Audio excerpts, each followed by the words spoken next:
Welcome to the Art of Procurement podcast. My name is Philip Ideson, a 20-year procurement practitioner, former head of procurement and advisor to procurement leaders around the world. I started Art of Procurement to help leaders and their teams access the resources they need to increase their impact through insight-driven procurement. You are listening to our flagship podcast where we pull back the curtain and shine a light on the strategies, tactics and tools that leading procurement teams are using to align their impact with the needs of their business. And on today's show, I'm joined by Mary Beth Lang. Mary Beth is the Chief Supply Chain and Procurement Officer for Kaiser Permanente. Kaiser Permanente is one of America's leading healthcare providers and nonprofit health plans with almost $85 billion in revenue in 2019. And Kaiser Permanente is renowned for the support of the communities in which they operate. And so in today's conversation, I spoke to Mary Beth about the ways in which procurement teams can play an active and an important role in supporting corporate social responsibility and diversity initiatives. Mary Beth's team have also, for the past year, been at the forefront of the battle against COVID. And so we talked about how the Kaiser Permanente procurement team responded to the crisis and the lessons that they learned along the way. And my first question for Mary Beth, as it often is for my guests here on Art of Procurement, is did you find procurement or did procurement find you? Well, procurement definitely found me. I was a pharmacist by training and had practiced in clinical pharmacy in the oncology area for many years. And then I went out into industry and really got to know procurement deeply in pharmacy and then later in the full non-labor spend categories that I'm working with here at Kaiser Permanente. So was there anything as you came into procurement kind of as an outsider, was there anything that surprised you when you got onto the procurement side of the table? I think what surprised me is because of my pharmacy training, we always looked at evidence-based decisions and clinically based decisions. Yeah. And that wasn't always as apparent when I came into the medical surgical side of healthcare procurement. And so being able to add a clinically driven, focused, evidence-based focus to a lot of the decisions that we bring forward to our administration is really important to ensure you connect not only the affordability component, but also the total cost of care impact. Do you find that non-procurement background helped you in forging stakeholder relationships as a procurement and supply chain leader, with folks outside of the business, or something that at least kind of gave you a different perspective as you entered into conversations with folks, and you're trying to sell the procurement value proposition to them? Oh, absolutely. Absolutely. Thinking in terms of not only the product and the features and the benefits, but the product use and the clinical outcomes really drive a very different decision. Sometimes you will take a higher priced item because your total cost of the procedure is lowered because of that item. Pharmaceuticals are a great example.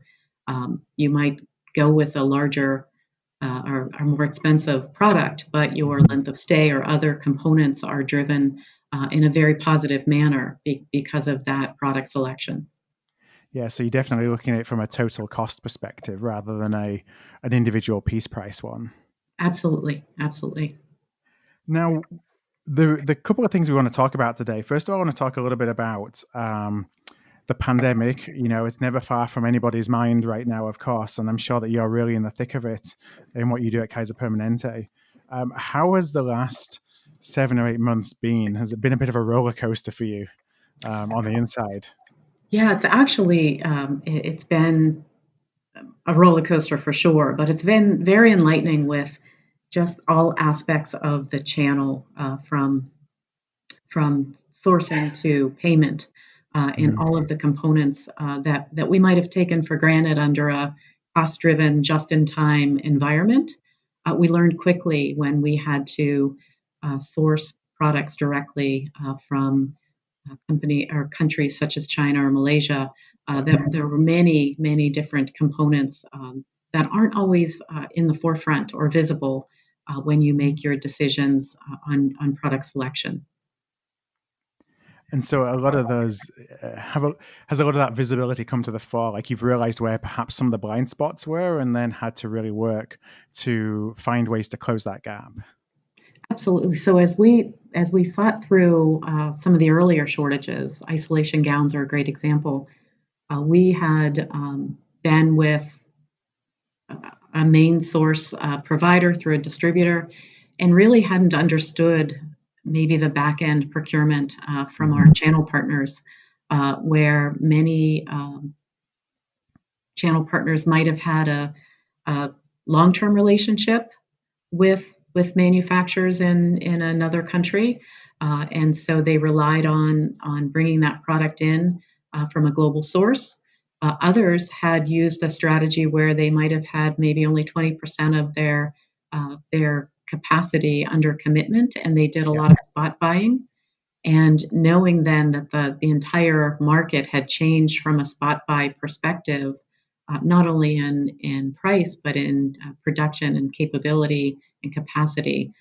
And so we saw very different responses from our key contracted suppliers, depending on their strategy and the inventory that they chose to maintain domestic in a warehouse versus if they were just in time. So very, very enlightening of different gaps, and it showed us how fragile the healthcare supply chain really was during the peak times of the pandemic.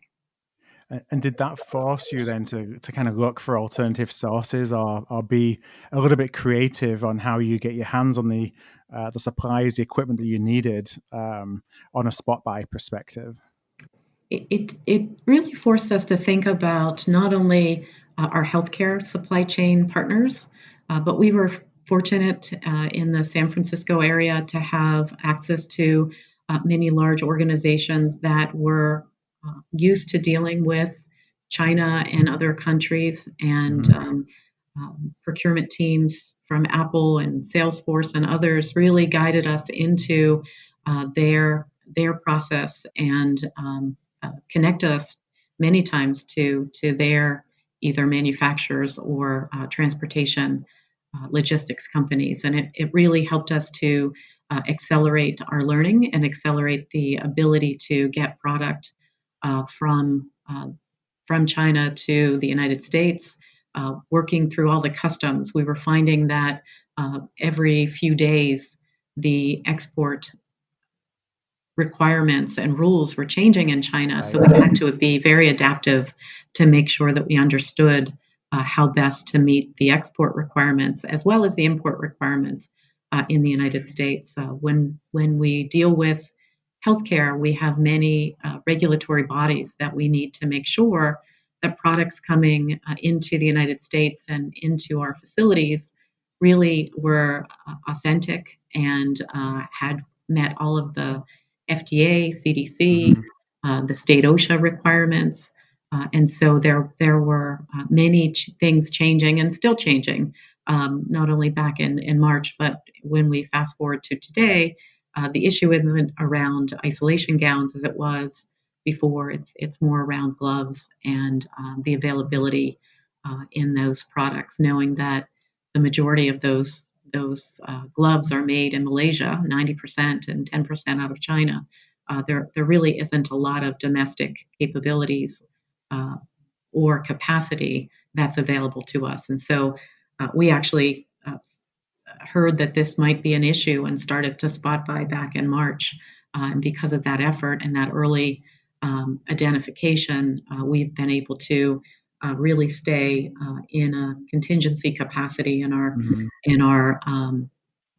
inventory, and not have to move to crisis capacity that we would have if we weren't as prepared.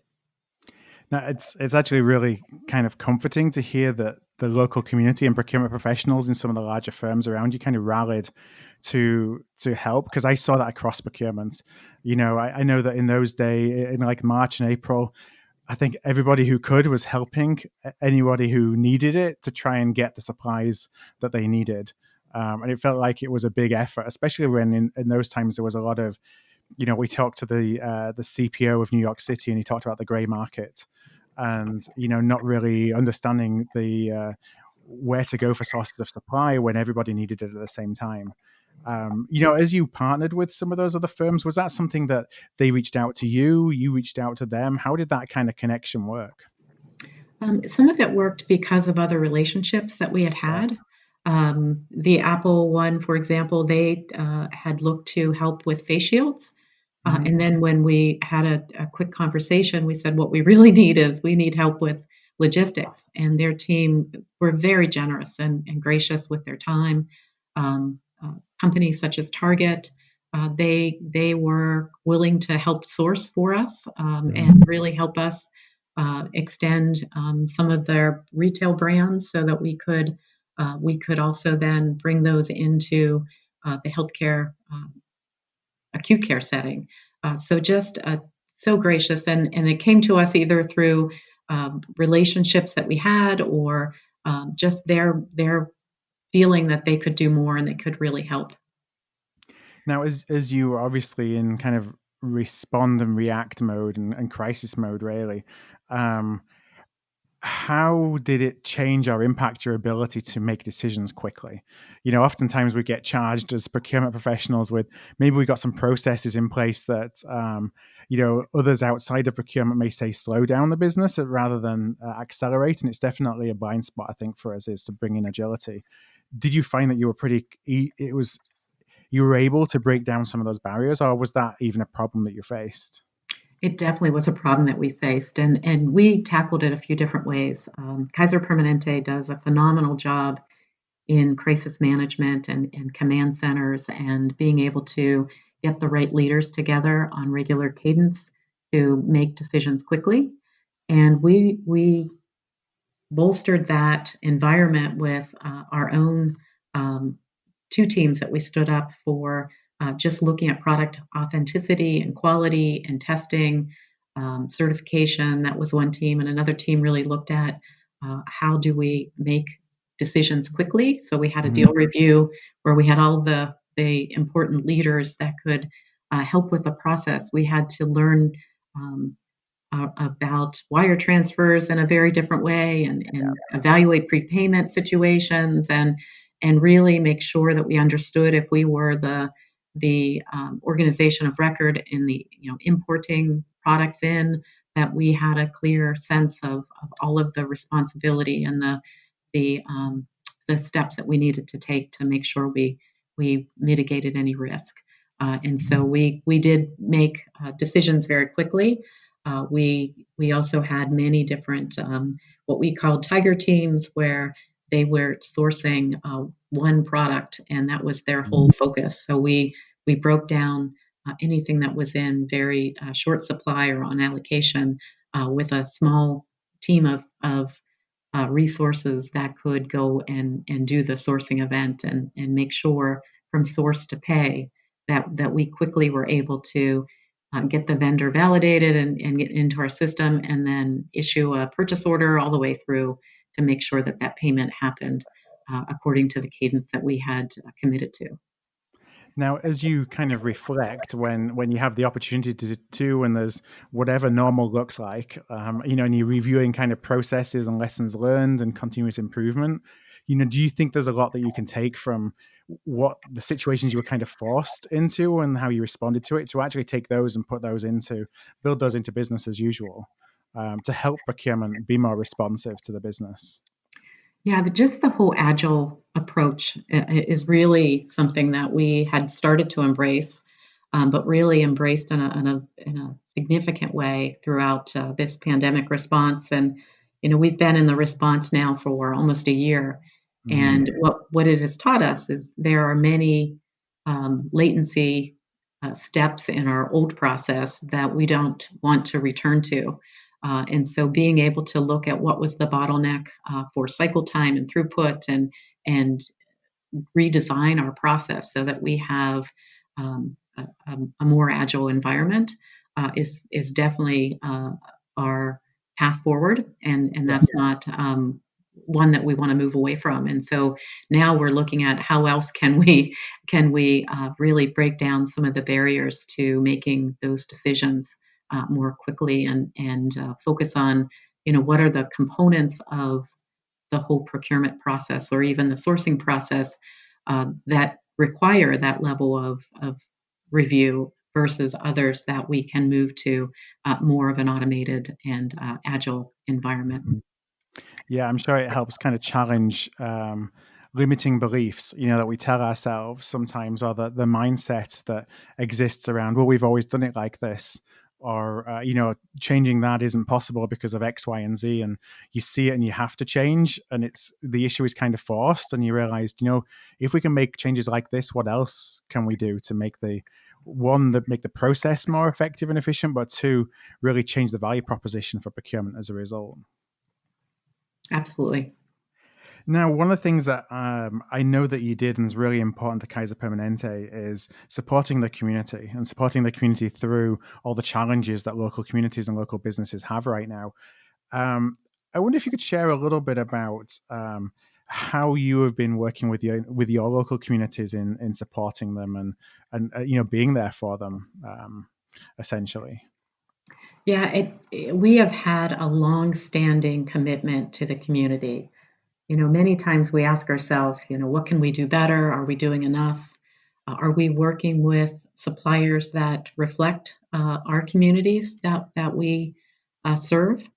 So we have 12.5 million members that are part of the Kaiser Permanente Health Plan, but our communities are represented by 86 million Americans. And so, what could we be doing better? And we did the same thing during our pandemic response. We made sure if we needed to have a new project or a new program, we looked first to see if there was a diverse supplier that had that capability.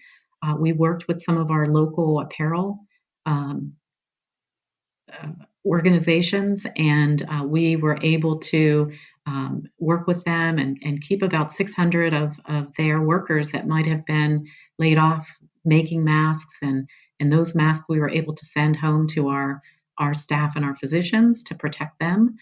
So really a lot of effort around, are we looking for sustainable options, and are we looking for options in our own backyard? The other thing we spent a lot of time really focused on was many of our suppliers had to pause their business with Kaiser Permanente during the time that we were stopping some of our procedures and our electives. And so we spent time to create a toolkit to make sure that those suppliers that weren't active in business during that pause were able to re-enter with us, and we're able to provide services. And so that toolkit looked at, were there any resources for them with small business loans? Were there other resources that they might not know about? And so our team did outreach to all of our small and diverse suppliers to make sure they were ready to re-enter with us, and that they knew about the resources. And really proud of that effort and proud of the team. They made sure that we were being mindful. There were so many um, companies that we were hearing. We were hearing that about 41% of African American owned businesses were going to shutter their doors permanently. That we wanted to make sure that for our Latinx businesses, maybe in our area, we were seeing about 31% decrease in the activity of their businesses. Women-owned businesses, we were seeing a drop in about 25% of that. At the same time, national unemployment was at about 7%, and so we were very mindful of what those organizations were facing, and trying to also work to make sure that we were doing our part to keep the focus during the pandemic and the social unrest period. Our CEO Greg Adams reaffirmed our commitment to our diverse spend, that we would try to maintain $2 billion in diverse spend. And I'm really proud of the fact that through all of this, projections show that we'll end the year a little above that number. And it's the team's work, and the team also really focused on, how do we make this part of the ongoing fabric of not only our efforts but our community effort. And so we worked with the Healthcare Anchor Network and many other large systems.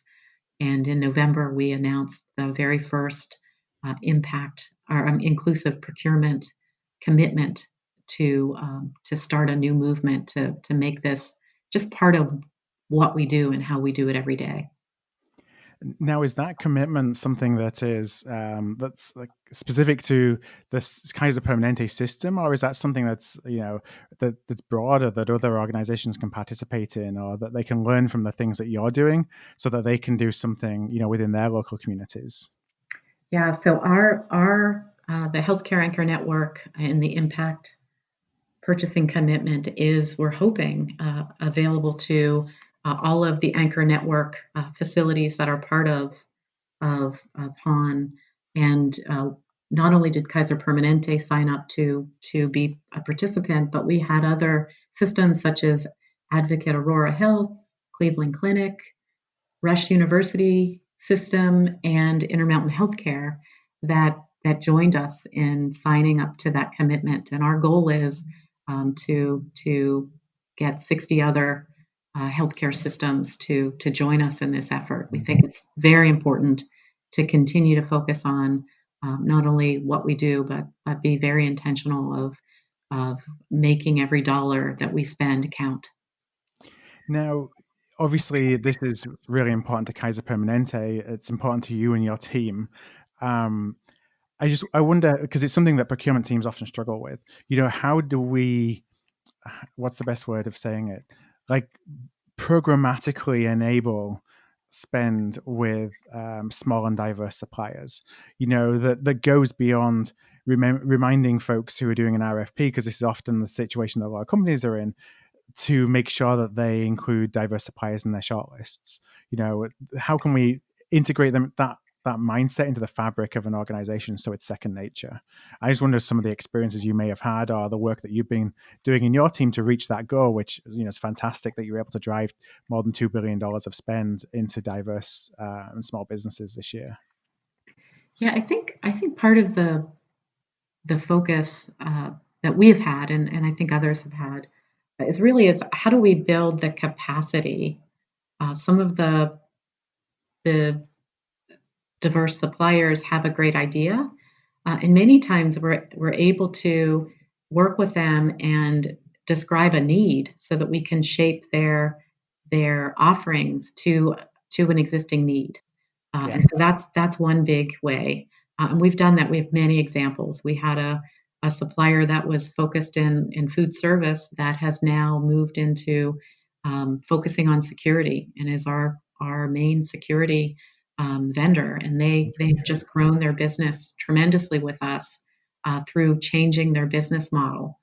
We also work with companies that are trying to establish their offerings, and we work with the competitive inner city and the inner city capital connections program.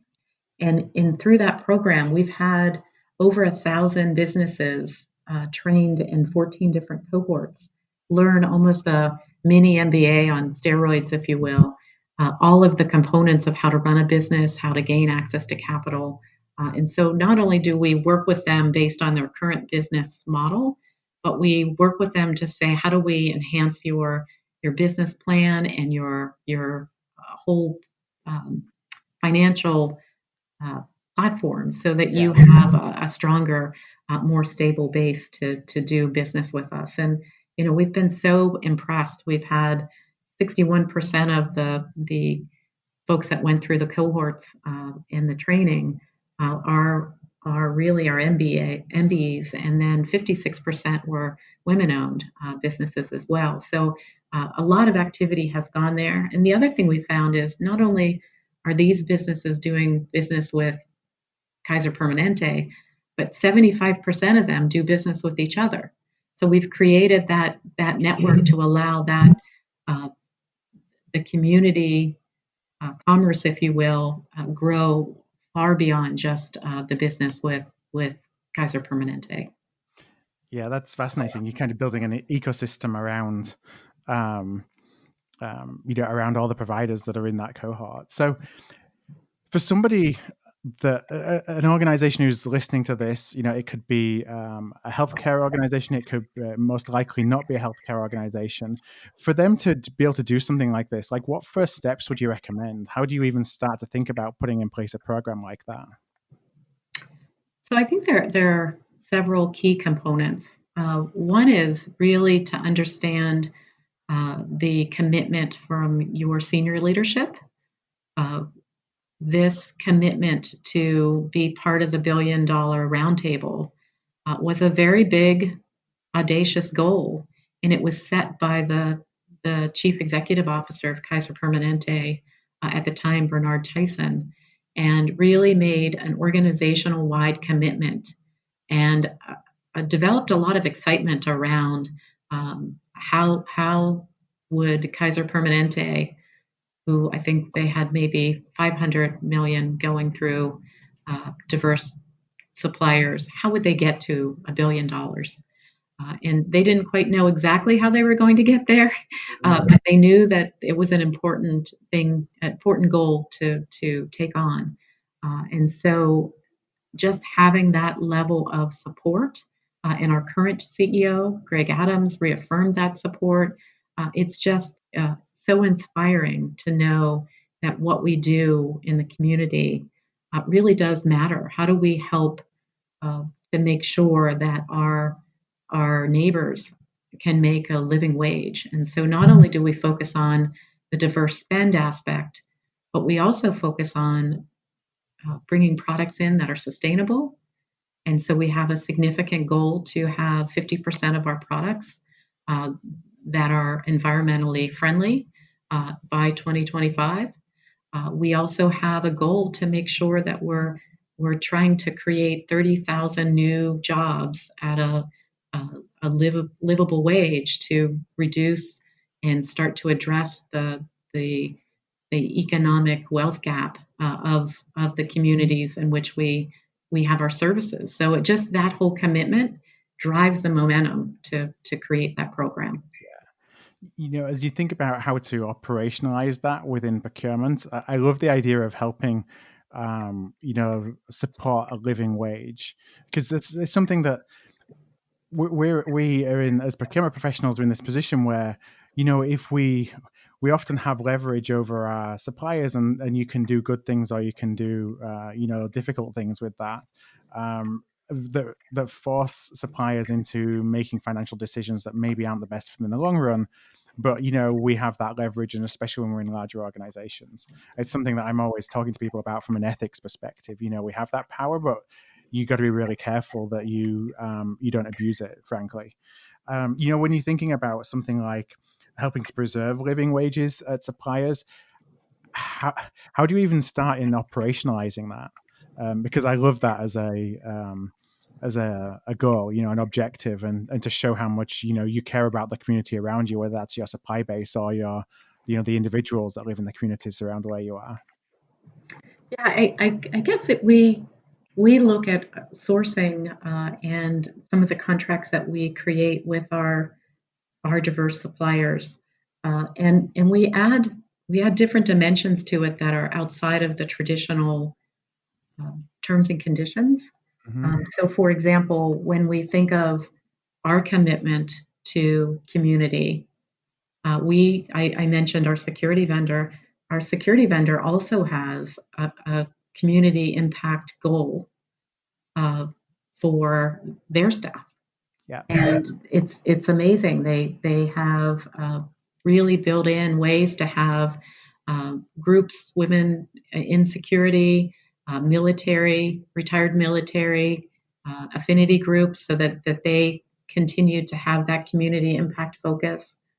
They look not only at their supply chain, but they look at their supplier diversity goals. So it really does cascade down. And the third thing that supplier really focuses on is looking at corporate behavior and their team total health goals to make sure that they have, a healthy staff and a healthy environment, and not only in a living wage, but do they have a work environment that is positive, and that they can retain their staff. And so just knowing that not only do we have lofty goals, but we work with suppliers that build the similar infrastructures into the fabric of the way that they conduct business is just rewarding, and it continues to pay forward to the communities that we jointly serve. Well, Mary Beth, I know it's about time to wrap up. I want to thank you so much for sharing your story at Kaiser Permanente and what you are doing right now. And I think it's admirable, some of the initiatives that and the lead that you're taking, because we do have so much impact on the communities that we serve because of the dollars, frankly, that run through the projects, the categories, things that we're working on as procurement leads. So I want to thank you. I want to ask a final question, and that's if anybody's listening, they've been inspired by what they've heard today, or they want to reach out, learn a little bit more, kind of where's the best place for them to learn about what you're doing at Kaiser Permanente? Yeah, so on our website, we certainly have our area we call Buy to Pay, but we also have an impact spending section, and that's where we have all of our diversity related information. And so I would encourage them to go to kp.org, look for impact spending, and you'll find a significant amount of information and also a way to contact our staff. Yeah. Okay, great. What I'll do is I'm going to include, I'll go and find the link to that section of your website, and I'm going to include that link in our show notes page for today's episode. So anyone who's listening, just go to artofprocurement.com/podcast, and you will find the show notes associated with this conversation, and then the links to that section of the KP website. So one last time, Mary Beth, I want to thank you so much for your time today. Thank you.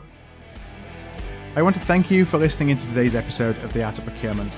To go deeper, including access to transcripts and actionable outtakes from the podcast, join the free level of our AOP Mastermind community. To learn more, go to artofprocurement.com/mastermind. And to find our entire back catalogue of almost 400 episodes, go to artofprocurement.